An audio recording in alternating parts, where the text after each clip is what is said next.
In this video, I'm going to talk about rewriting rational expressions as partial fractions, but this time you're going to be dealing with, you're going to have at least one factor of the denominator that is an irreducible quadratic. That means it cannot be factored into linear factors. So again, on this particular type of problem, if the denominator just has one quadratic factor, then in that case you would actually just add the term a1x plus b1, or if you prefer, you can just say ax plus b over the quadratic factor. Now, if this was raised to the second power, then you would need two terms. You would need this, and then you would need this term, where you have another linear factor over the quadratic squared. And then if you have to the third power, you would actually add three terms, where you have a third one over this expression to the third power. So on this example, I want to integrate a rational expression, but if you factor the denominator, you'll see it factors into x squared times x squared plus 1. Now the x squared, you could treat it as a quadratic, but since it can be factored as x times x, or x to the second power, then I'm going to treat it as a linear function to the second power. And so in this problem, I have a linear function raised to the second power, and I have an irreducible quadratic raised to the first power. So I'm going to need two terms for the linear function, and I'm going to need one term for the quadratic. But if you'll notice here, the linear function here, like I said, I'm going to need two terms. So I'm going to need an a over x plus b over x squared. But for the quadratic factor, I'm actually going to have a term where the numerator is a linear expression, cx plus d. So, and like I said before, you can use whatever letters you want for these constants, but I'm going to use cx plus d for the numerator. So if we were to multiply this least common denominator, which would be x squared times x squared plus 1, if we were to multiply that by the left hand side, it's just going to cancel these denominators, and what we would get would just be the numerator of that fraction on the left. So we just get the numerator. Now, but if you actually multiply this on the right hand side by a over x, then one of the x's will cancel, and you'll get a times the other x times a squared plus 1. And then if you multiply it times the next term, the x squares will cancel, and you'll get b times x squared plus 1. And then if you multiply it by the last term, the x squared plus 1s will cancel, and you'll just get cx plus d times x squared. Okay, so now on the right hand side, let's multiply this all out. So if I distribute ax here, I get ax cubed plus ax. If I distribute the b here, I get bx squared plus b. If I distribute the x squared here, I get cx cubed plus dx squared. Now notice here I only have, let's say I have an ax cubed and I have a cx cubed, and so those two terms are like terms, and if I factor out the x cubed, I get a plus cx cubed. Also here I have a bx squared, and over here I have a dx squared, and if I factor out the x squared, I'll get b plus d times x squared. And then the only other two terms I have left are the ax and the b, so I'll just bring those down.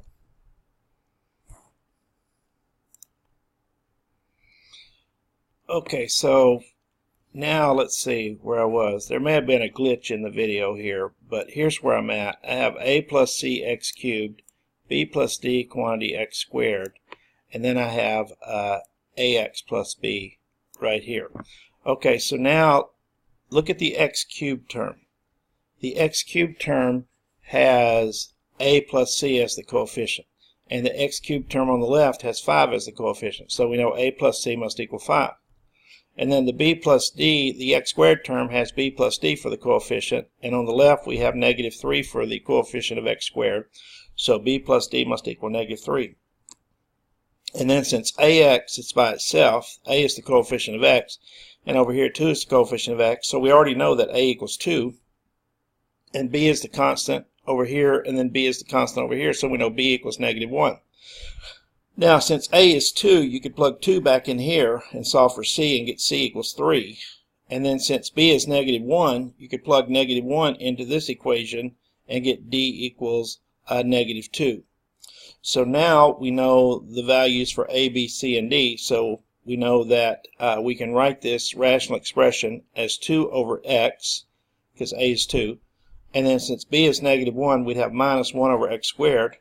And then we'd have plus cx plus d, so since c is 3, we'd have 3x, and d is -2, so we'd have 3x minus 2 over x squared plus 1. Now I'm going to rewrite these terms, but I'm going to write the second term here. I'm going to break it up into 2 fractions. So I can do this. I can write this as 3x over x squared plus 1, which I wrote right here, and then minus 2 over x squared plus 1, which I wrote here. So I've got 1, 2, 3, 4 terms that I'm going to use. Okay, so now what that allows me to do is that allows me to rewrite this integral here as the sum of 4 integrals. And so the 4 integrals would be the integrals of those 4 fractions. And of course at this point I'm assuming that you know how to integrate these fractions now. So if you integrate this, you're going to get 2 times the natural log of the absolute value of x. And if you integrate this, you're going to use the power rule, and you'll actually get plus 1 over x. And then if you integrate this one, you'll actually get 3/2 times the natural log of the absolute value of x squared plus 1. And then if you integrate this one, since 1 over x squared plus 1 integrates to the arctan of x, then you're going to get 2 times the arctan of x for that. And of course it's minus because there's minus in front of the integral. And then plus a constant. So that's how you integrate this problem that actually had an irreducible quadratic.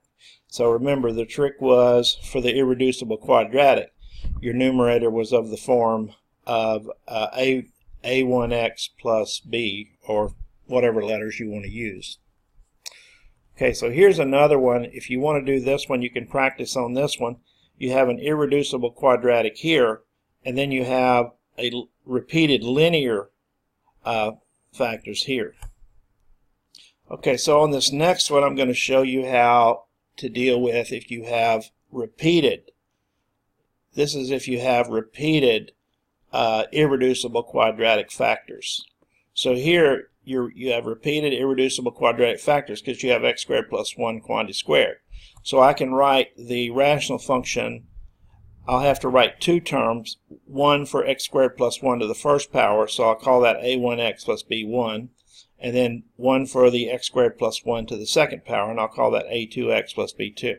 And again, you could say just say x plus b plus cx plus d if you wanted to. Alright, now I'm going to multiply this. I'm not going to show you like I did on the previous one because I think you can probably see now, but the lowest common denominator would simply be this denominator here, x squared plus 1 quantity squared. So if we multiply each term by x squared plus 1 quantity squared, on the left, if I multiply this term here on the left by that, then it's just going to cancel this and just give me the numerator of that fraction. Now if I multiply this term here by x squared plus 1 quantity squared, well, this x squared plus 1 will cancel with the x squared plus 1 quantity squared, but it'll leave me with 1 factor of x squared plus 1 times the numerator of this fraction. And then if I multiply the last term by x squared plus 1 quantity squared, it's just going to cancel the entire x squared plus 1 quantity squared, and I'm just going to be left with the numerator a2x plus b2. Now, for these 2 binomials here, I just use the FOIL method and multiplied them together, and it gives me these 4 terms, a1x cubed plus a1x plus b1x squared plus b1, and then you just bring these terms down. Now, here I only have one x cubed term, so that would be a1x cubed. I only have one x squared term, and that's going to be b1x squared. And I actually have two x terms. I have a1x here and a2x here. So if I factor the x out of those two terms, I have a1 plus a2x. And then I have two constant terms, b1 and b2. So I'll bring those down and keep them together. Now equate the coefficients. We know the coefficient of x cubed over here is a1. The coefficient of x cubed over here is 5. So we know a1 is 5. We know the coefficient of x squared over here is b1, and the coefficient of x squared over here is -3, so b1 must be -3. Here the coefficient of x is a1 plus a2, so that has to equal the 7. And then the constant is b1 plus b2, and that's got to equal the -3. So if you plug a1 in here, you get 5 plus a2 equals 7, so a2 must be 2. And if you plug the b1 equal -3 in here, you get -3 plus b2 equals -3, so the b2 would have to be 0. Okay, so now I can write that fraction. I can actually write that fraction as the sum of two fractions. And so the a1x plus b1 would be 5x minus 3, so I'd have 5x minus 3 over x squared plus 1.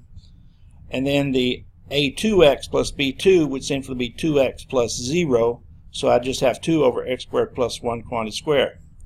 Now this right here can be broken up into two fractions, so you can actually break that up into two fractions, one fraction being 5x over x squared plus 1 and the other one being minus 3 over x squared plus 1, and I just factored the 3 out of the integral. And then of course you have your third integral there, 2x over x squared plus 1 quantity squared. Okay, so that's the hard part. The hard part is actually coming up with the what fractions you can break this rational expression into. So I've given you, if you want to integrate this rational expression, it would be the same as integrating the combination of these three integrals. And so since you should be able to integrate by now, I'm going to leave you to evaluate those integrals. Okay, I'll just summarize this next one here. You have x times x squared plus 1 quantity squared. So you would write this, since x is a linear factor, you could write this as a over x, and then bx plus c over x squared plus 1, and then dx plus c over x squared plus 1 quantity squared. And then here, when you multiply each term by the least common denominator, x times x squared plus 1 quantity squared, on the left you're just going to get 1. And if you multiply here by x squared times x squared plus 1 quantity squared, you'll just get a times x squared plus 1 quantity squared. If you multiply this fraction by the least common denominator, you'll get bx plus c times x squared plus 1. And if you multiply this by it, you'll get dx plus c times x. And then go ahead and multiply these together and collect like terms. So I'll leave you to do the algebra. And then you'll see here that the x to the fourth term coefficient is a plus b. The x cubed term coefficient is c. The x squared term coefficient will be 2a plus b plus d. The x coefficient will be c plus e. And the a is the constant. Now all we have over here is a constant. So we know a equals 1 because that's the constant. Now that would mean that all the rest of these are 0. So a plus b would have to be 0, c would have to be 0, 2a plus b plus d would have to be 0, and c plus e would have to be 0. Now, so if you go back in here with each of these letting a equal 1 and then solve for b and d, you'll actually find that b is -1 and d is -1. So finally you can actually rewrite this fraction as this fraction right here, and then after you rewrite it like that, then you can integrate it term by term, and then I'll leave it for you to show that the integrals will lead to the value that we have here. And so that's how we deal with integrals of partial fractions that involve irreducible quadratics that are repeated. And in the next section I'll deal with improper fractions.